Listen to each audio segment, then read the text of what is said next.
that's a great day. I think what, putting all this together, and of course I have never worked with your law firm, but you're like a cool law firm, and nobody would ever put those words together. Sure.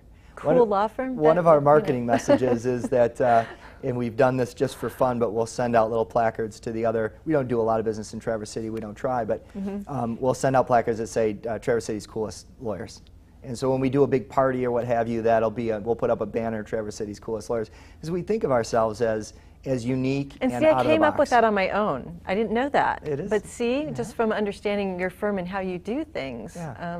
Very, very unique. It's almost like you should be in Silicon Valley. Like, what are you doing in Traverse? Well, we actually have just been talking about our Opening next an office? office, and Open one there. Silicon Valley's on the list. We have clients in Silicon Valley. I'll internship there. I want to do an internship in me IP too. anyway. We're fighting over who gets to go. Live in Silicon Valley and San Fran Valley. So. Yeah, that'll be great. That'll be great. I know we only have a few minutes left, but I want to talk a little bit about intellectual property law, which is vast. But let's talk a little bit about domain names, because I know that's really important to a lot of entrepreneurs, and gosh, we could do 10 shows on that. But domain names are property to people. Can you talk about some of the risks or things that can come up with an entrepreneur as it pertains to their domain name? I know that's pretty vast, but can you Sure. The big risks are someone registers the domain. The registrant of that domain is the owner of the domain. If it's a business partner and that business partner leaves, guess what? If your business is based on your website and you're in a fight with that business partner, they're going to take the domain. Secure your domain. The next thing you need to understand is that trademarks and domains go together. There's a special statute called the Anti-Cyber-Squatting Consumer Protection Act that essentially says, under trademark law, domain names are typically marks that have special protection. So you can't just register any domain name. You have to make sure that no one else is using something similar within your market segment. Because we've had clients who've been in very successful businesses for a couple years, and some mega corporation swoops in and says, sorry, that's too similar to what we're already doing. You need to shut down. And the decision is to simply walk away from that successful business, because the thought of having to start from scratch on a new domain name, very troubling. And the third is you really need to protect, if you get a domain name that's got trademark value, that is your brand, that is your company name or your product name, service name, you need to protect it, because if you don't, you could lose your trademark rights. And in today's world, where every mom and pop shop on every corner has got a website and is therefore global, there's a shortage of words available for brands that don't have some trademark issues. And this ACPA, this Anti-Cyber-Squatting Consumer Protection Act, says that if you infringe someone else's trademark by registering a domain name that's too similar, you could be liable for up to $100,000 plus attorney's fees. That's a big number. So you got to be very careful about which brand you pick and what domain name you register and build your business upon. But people really don't have the capacity, the resources to figure out if they're doing something wrong. They're just registering them like mad. My girlfriend owns almost 580 domains. Yeah. GoDaddy let me register it. What do you mean there's a problem? Right. Well, when you registered it, you said you weren't, in your user agreement in terms of service, you said you were not infringing anyone else's trademark. Of course, no one reads those click-wrap agreements. But yeah, just click a box.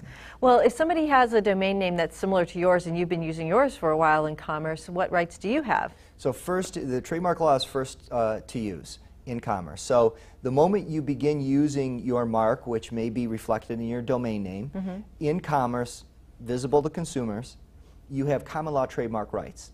Okay? And whoever's first to use that brand in commerce within a market segment typically wins any trademark dispute. Now, you should always think about registering your trademarks, because that gives you additional leverage against infringers, but you don't have to. The moment you start in business under a brand that identifies you as the source of goods or services, you have common law trademark rights. First one wins. So if they're using a lot of your domain name that's similar, you can ask them to cease and desist. Yes. Send them a letter. Ask them to transfer the domain, and if they're amenable, you can give them a transition period to get into a different domain. And protecting your domain is really critical. You know, ICANN, who controls all the domain names, is about to roll out unlimited TLDs, which is the .com, .net, .org, so that it could really be .anything, .car, .weather, .birmingham, .bloomfield, anyone Oh. wants to be a registry, they can, and pick their own extension. Well, that means that there's going to be a even bigger traffic jam on the web on trademark issues, which Because, of course, you know, we were just looking at the domain name piece and not the ending. And so that's going to become even more complex, correct? it is, because we're if gonna it's Microsoft.com, Birmingham, but all of a sudden .com, there's Birmingham. 100 or 200 more extensions, someone could say, oh, I'm going to register micro-soft.software if that extension gets rolled out. So protecting your intellectual property, protecting your ideas in the internet space is extremely challenging, and that's been the growth of our business. Is we specialize in internet company and technology company representation and online brand protection, licensing of intellectual property. Online defamation is huge. Reputation in reputation the internet management. is crazy. And so these are all boom areas, and we're in the middle of all of it. And you know, one thing, you know, because I publish articles online, as do many of my colleagues, the stealing online was just scraping of our content and putting it on other sites, no attribution. There's really nothing we can do, correct? I mean, there's nothing you can do to track down all these places. I mean, there's just, The scraping issue is tough, but yes, you could send, there are companies that'll send in mass letters on all scraping automated and ask them to be taking it down. You can go to the host, the company that's actually hosting the website, and they will oftentimes respect copyrights and take down websites that infringe. The real question is it worth the spend of money to do that? and it never is. But protecting your domain name would be important to spend Yes. the money there. Yeah. So, you know, we only have a minute left. This has gone by so quickly, and I could talk to you for days on this topic, on these various topics, because they're such interest to me. But what's your advice to entrepreneurs? I mean, you've done it all. I mean, you've been the entrepreneur in the, you know, on the corporate side, your own businesses. You know, you got the attorney thing going. You got the Traverse Legal, the coolest lawyers in Traverse City. That's right. Maybe in America. I don't know. Maybe in America. Maybe in America. What's your advice to entrepreneurs? You know, since we represent entrepreneurs, it is always the same answer for me on that question, which is the #1 differentiator for success is perseverance.